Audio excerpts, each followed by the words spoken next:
Estaba como ministro de Administraciones Públicas, se negoció el Estatuto Catalán, del que estamos hablando mucho en estos días, año 2015.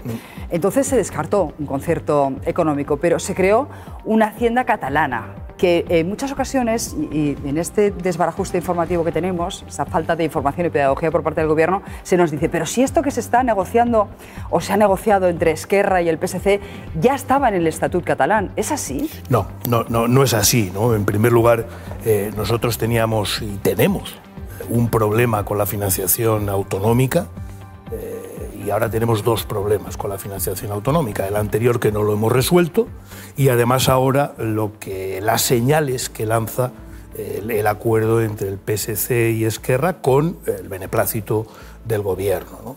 ¿Por qué no es así? Primero, hay quien dice, no, hombre, pues si en este momento ya se cedía el 50% del IRPF, ¿por qué no el 100%? Si no es un problema de porcentaje, es un problema de competencias. En este momento es el Gobierno central el que legisla, inspecciona y recauda el IRPF.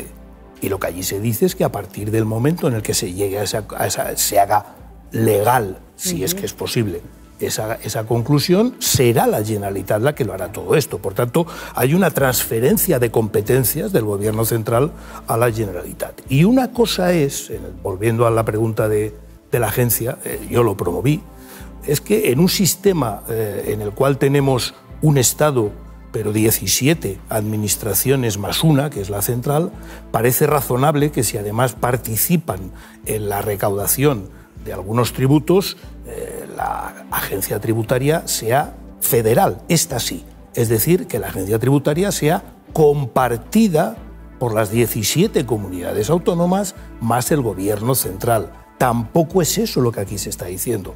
Aquí se está diciendo una agencia tributaria única y exclusivamente de la Generalitat. Lo otro sería calimocho para todos, que es lo que no quiere Junts. Sería una especie de, sí, calimocho, pero en fin, para mí eso sí que es un salto federal. Eso sí que es un salto de ir a una agencia que efectivamente incorpora dentro de la gestión de lo que es responsabilidad del Estado a las 17 administraciones más una. ¿Y usted coincide con Borrell, que como inspector de Hacienda algo sabe de la materia, cree que lo que se ha negociado es la definición del concierto económico? Y que totalmente, por tanto, vamos, o sea, no tiene ninguna duda. No tengo ninguna duda. No es como el vasco. Bueno, es que el vasco y el navarro tampoco son exactamente iguales, pero conceptualmente la respuesta a lo que es un concierto, que en la negociación del Estatut ya la pidió Pascual Maragall, es esto. Lo que se ha dado es, como ellos dicen, la caja, las llaves de la caja. Eso es un concierto. ¿Y eso qué supone? Porque García Page esta misma semana nos decía aquí que esto rompe la caja única, la igualdad entre los españoles,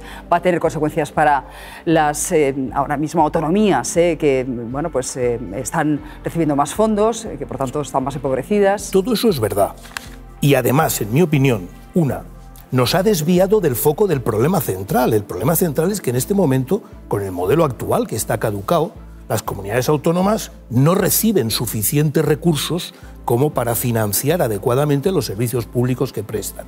Y en segundo lugar, según el territorio en el que vivas de España, los ciudadanos tienen más o menos recursos, por tanto la desigualdad existe ya con este modelo.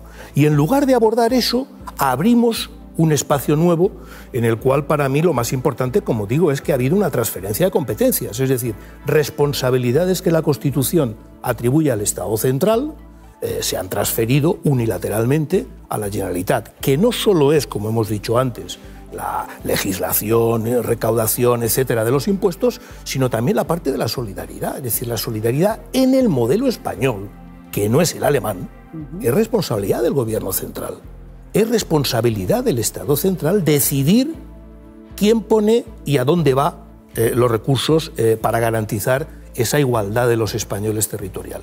Y aquí ahora de repente hay una parte que tenemos que negociar con la Generalitat catalana y con nadie más de momento, ¿no? ¿Atribuye usted esta cesión al triunfo de lo que llama los catalanes ricos, la rebelión de los catalanes ricos? Explíquese. Forma parte de esta reivindicación, forma parte de lo que ha sido en Europa durante los últimos años la rebelión de los ricos, que en su principio fue también la Liga Norte, es decir, la gente que dice no quiero pagar más impuestos y quiero saber a los impuestos que yo pago a quién van y cómo se destinan. Es decir, tengo dudas de que las políticas de redistribución se estén haciendo bien y, oye, ya que yo soy el dueño del dinero, quiero controlar, primero pagar menos y segundo controlar a dónde van. Eso es la definición exactamente de lo que se conocía como la rebelión de los ricos, ¿no? Salvador Illa, socialista, aquí en plena campaña electoral, defendía el principio de ordinalidad, decía que no se cumplía actualmente, que Cataluña era, creo recordar, la cuarta en aportar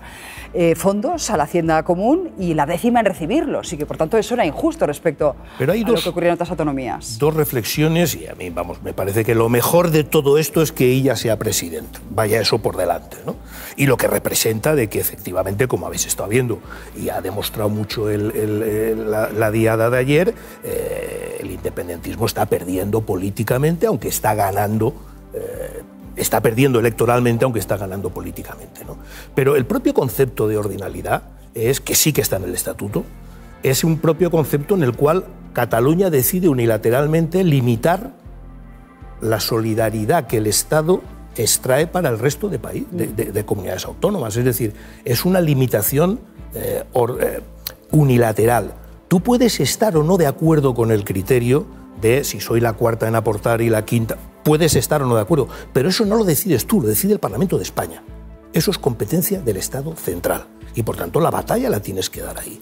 Haber aceptado, y yo lo hice, no había más remedio, o yo al menos así lo entendí, ese principio de ordinalidad ya es introducir un límite máximo a la solidaridad que se puede extraer de Cataluña. ¿Y ese límite máximo no existe ya en Alemania con los Länder? Porque es el ejemplo que se nos ha puesto siempre en Cataluña. Pero es que la solidaridad tenía un tope. Pero es que en Alemania sí que son los Länder los que deciden cuánto pongo en la caja común y cómo se distribuye. Pero en España no. En España la Constitución dice que eso lo hace el Parlamento de la Nación y el Gobierno de la Nación. Entonces, no es un tema menor. Federal o confederal de verdad, ¿no? Exacto. Es decir, no es un tema menor porque, en el fondo, hombre, la mitad de los debates estatutarios es por la competencia.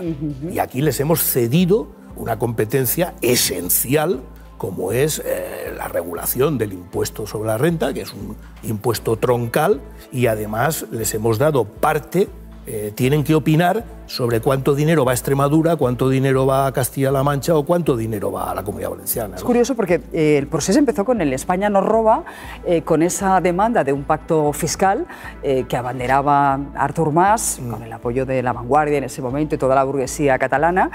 Y bueno, pues años después decimos que efectivamente el independentismo está pinchando, está más dividido y reducido que nunca, pero el que era su gran postulado, su principal reivindicación, se está cumpliendo. ¿Cómo encaja usted, en fin, esta paradoja? Porque lo comentaba ahora Cándido Méndez también. Sí, yo creo que ahí hemos caído, y digo hemos, yo también, hemos caído en la trampa de no combatir suficientemente esa idea de España nos roba, por dos conceptos. Primero, porque no es verdad, los datos no dicen eso en absoluto.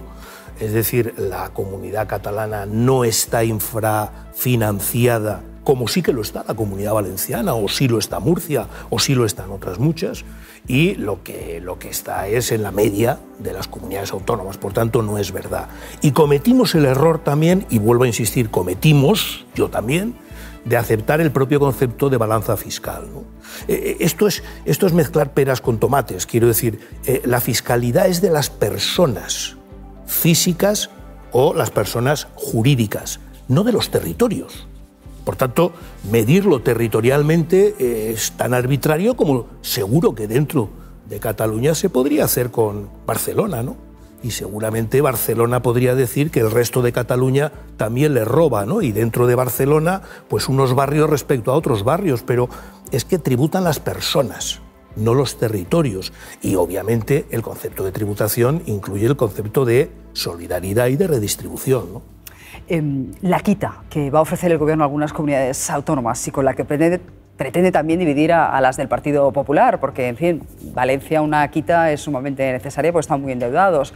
En Andalucía también la verían con buenos ojos. ¿Cree que es una solución o es un parche? No, yo creo que es una solución. Creo que el propio concepto de financiación del Estado de las deudas comunidades autónomas fue una excepción por un momento muy especial. Estábamos en plena crisis de la prima de riesgo. Las comunidades autónomas no tenían ninguna posibilidad de financiarse internacionalmente y entonces el gobierno, por cierto, del Partido Popular, fue el que entró en yo te voy prestando, ¿no? A mí me parece que es razonable plantearse la quita. Lo que no estoy de acuerdo es que se plantea aisladamente. Creo que en todo proceso de negociación de la financiación autonómica, y en algunos he participado yo, siempre hay ajustes de última hora, siempre hay ajustes bilaterales, siempre hay adecuaciones singulares de unas comunidades y otras, y para ahí es donde yo creo que se debería haber incluido la quita de la deuda dentro del paquete global de financiación autonómica. Pero como en eso no hemos entrado, porque lo que hemos es abierto otro melón, sin haber resuelto el melón gordo y el importante, que es el que estaba ahí abierto, pues entonces, claro, la quita se ha quedado un poco flotando en el aire, por decirlo de alguna manera, ¿no? Dice Pedro Sánchez que el suyo es un gobierno progresista, que lo que quiere es más transporte público y menos Lamborghinis, pero usted piensa que le ha ido mejor a los ricos que a los pobres con este Ejecutivo. Explíquemelo. Bueno, no lo pienso yo, lo dicen los datos. Quiero decir, es evidente que el nivel de súper ricos en España ha crecido durante estos últimos años, mientras estamos a la cabeza de Europa en pobreza infantil, lo cual a mí como español me avergüenza. Es bastante obvio que las empresas están ganando dinero. Los últimos datos que están saliendo de los márgenes de beneficio están yendo disparados. A las empresas hacía mucho tiempo que no les iba tan bien como les está yendo en este momento. Yo no digo que sea gracias al gobierno, pero desde luego es con este gobierno.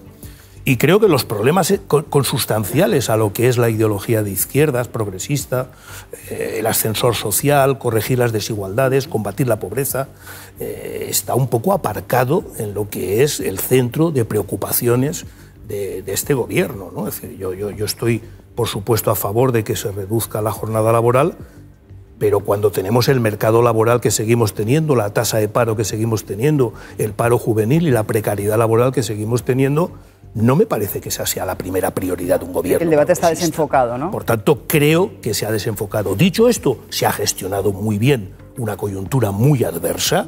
Hemos tenido, como toda Europa, hemos tenido lo que es la pandemia, lo que ha sido la subida del precio del gas como consecuencia de la guerra, la inflación, tipos de interés, y eso lo ha gestionado bien.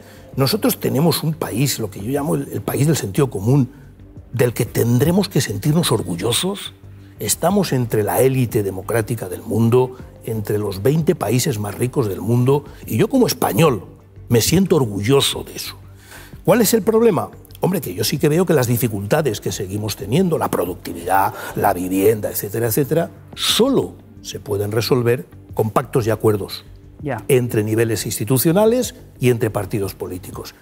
Y como ahora aquí pactar es de cobardes y digas tú lo que digas, yo tengo que ponerme siempre a la contra y me da igual uno que otro, pues esos problemas siguen ahí pendientes, y a mí eso, bueno, pues digamos que como persona de izquierdas me cabrea un poco, la verdad. Pues coincide con algo que nos decía ayer José Elías, no sé si le conoce usted, sí. Es un empresario viral, uno de los más ricos según la lista Forbes, colabora con nosotros y ayer se estrenaba y nos hacía la siguiente radiografía.